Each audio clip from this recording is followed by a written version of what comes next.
John chapter 6. After this, Jesus went away to the other side of the Sea of Galilee, which is the Sea of Tiberias.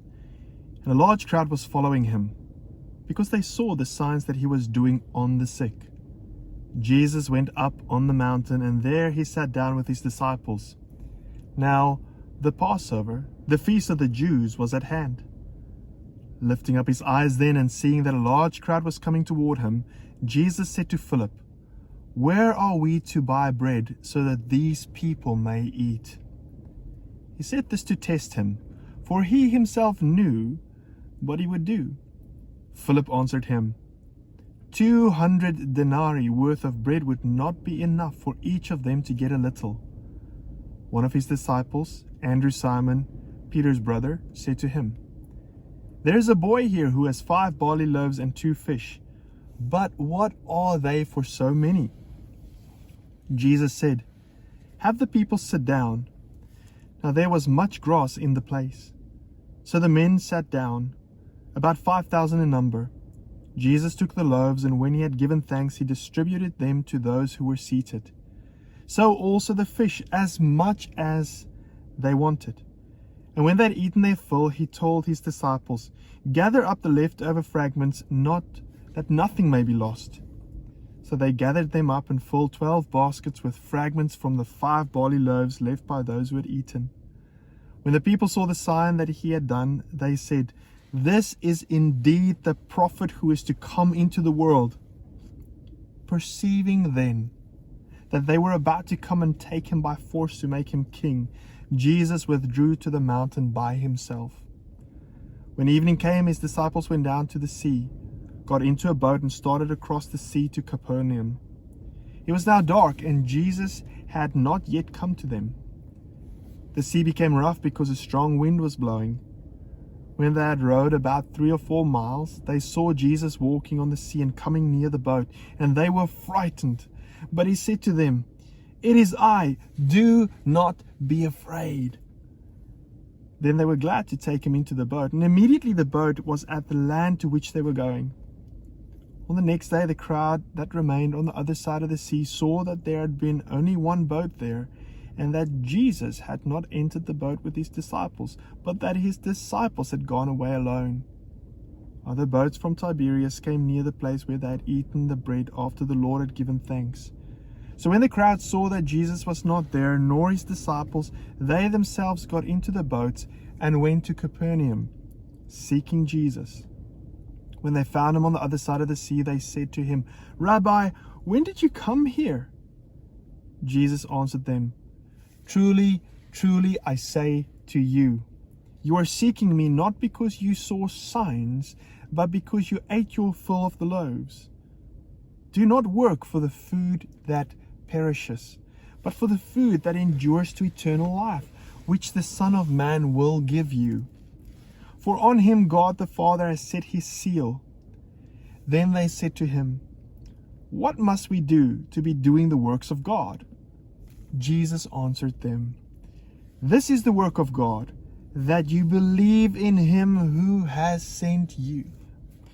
So they said to him, "Then what sign do you do, that we may see and believe you? What work do you perform? Our fathers ate the manna in the wilderness, as it is written, he gave them bread from heaven to eat." Jesus said to them, "Truly, truly, I say to you, it was not Moses who gave you the bread from heaven, but my Father gives you the true bread from heaven. For the bread of God is he who comes down from heaven and gives life to the world." They said to him, "Sir, give us this bread always." Jesus said to them, "I am the bread of life. Whoever comes to me shall not hunger, and whoever believes in me shall never thirst. But I said to you that you have seen me, and yet you do not believe.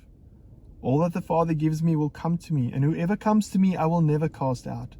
For I have come down from heaven, not to do my own will, but the will of him who sent me. And this is the will of him who sent me, that I should lose nothing of all that he has given me, but raise it up on the last day. For this is the will of my Father, that everyone who looks on the Son and believes in him should have eternal life, and I will raise him up on the last day." So the Jews grumbled about him because he said, "I am the bread that comes down from heaven." They said, "Is not this Jesus, the son of Joseph, whose father and mother we know? How does he now say, 'I have come down from heaven'?" Jesus answered them, "Do not grumble among yourselves. No one can come to me unless the Father who sent me draws him, and I will raise him up on the last day. It is written in the prophets, and they will all be taught by God. Everyone who has heard and learned from the fathers comes to me. Not that anyone has seen the Father except he who is from God. He has seen the Father. Truly, truly, I say to you, whoever believes has eternal life. I am the bread of life. Your fathers ate the manna in the wilderness, and they died. This is the bread that comes down from heaven, so that one may eat of it and not die. I am the living bread that came down from heaven. If anyone eats of this bread, he will live forever. And the bread that I will give for the life of the world is my flesh." The Jews then disputed among themselves, saying, "How can this man give us his flesh to eat?" So Jesus said to them, "Truly, truly, I say to you, unless you eat the flesh of the Son of Man and drink his blood, you have no life in you. Whoever feeds on my flesh and drinks my blood has eternal life, and I will raise him up on the last day. For my flesh is true food, and my blood is true drink. Whoever feeds on my flesh and drinks my blood abides in me, and I in him.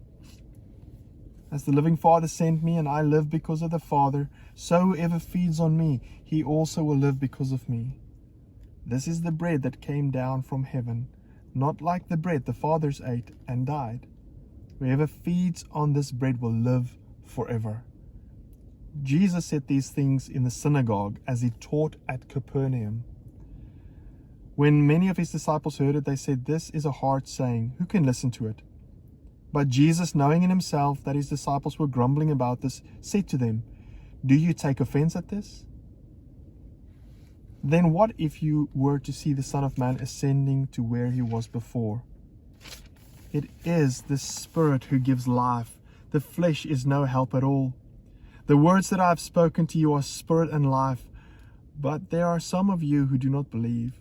For Jesus knew from the beginning those who were not to believe, and who it was who would betray him.